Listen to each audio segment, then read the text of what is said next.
RECARP. Coming up, President Buhari declares June 12 as Democracy Day. Federal government scraps awarding HND certificates by polytechnics. Hundreds of IDPs staged peaceful protest over lack of proper sanitation. NUPENG gives employers ultimatum to address workers' issues. Health Ministry calls for ban of flavored tobacco. Ghana Football Association president caught on video taking bribe. And Ethiopia accept peace deal to end Eritrea border war. Details of all the stories and more coming up.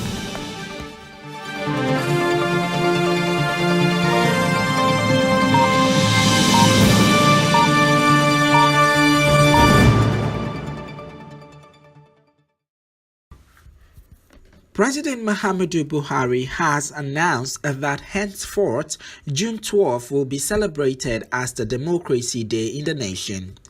June 12, 1993 signifies the date Nigerians presumably voted the late Moshood Abiola as the president of the country, an election that was eventually annulled by the then head of state Ibrahim Babangida.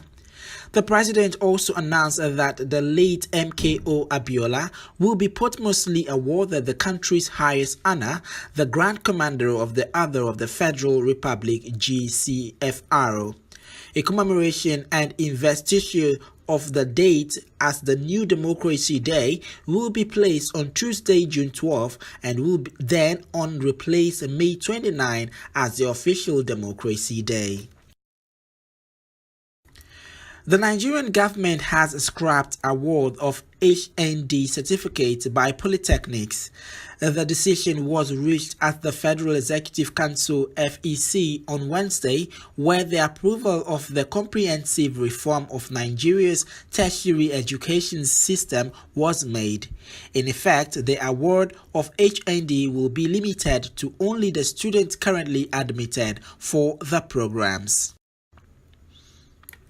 Hundreds of internally displaced persons (IDPs) at the Pomari IDP camp, Damaturi, Yobe State, have staged peaceful protests over lack of proper sanitation in their camps. The IDPs, mostly women and children, expressed their anger and dissatisfaction when members of the NYSC visited the IDP camp to offer free medical services to them as part of the activities marking the 45th anniversary of the scheme. The Nigerian Labour Congress (NLC) has dragged the state governors owing workers' salaries to the International Labour Organization (ILO) in Geneva, Switzerland.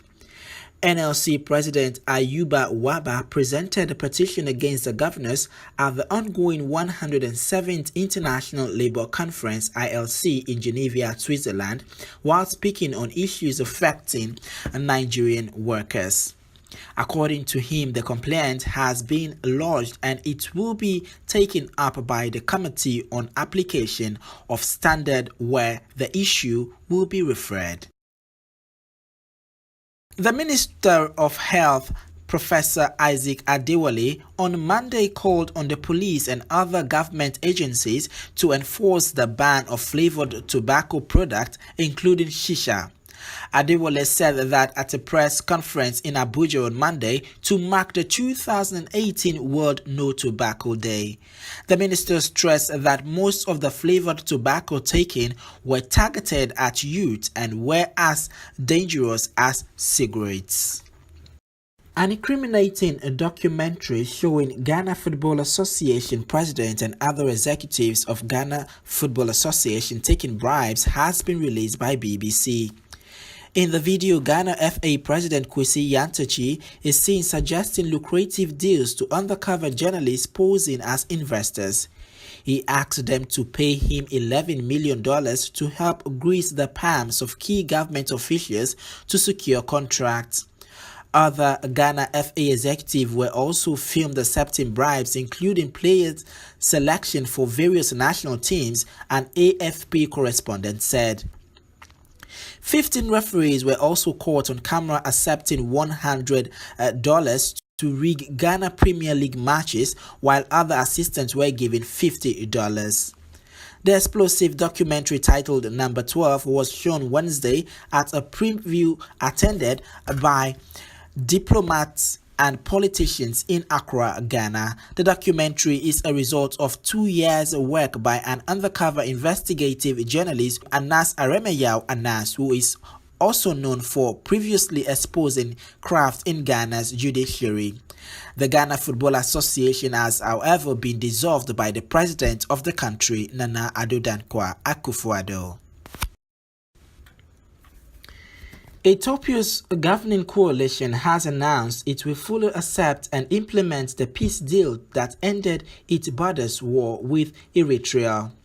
It says it will accept the outcome of the 2012 Border Commission ruling, which awarded disputed terrorists, including the town of Abedmi in Eritrea.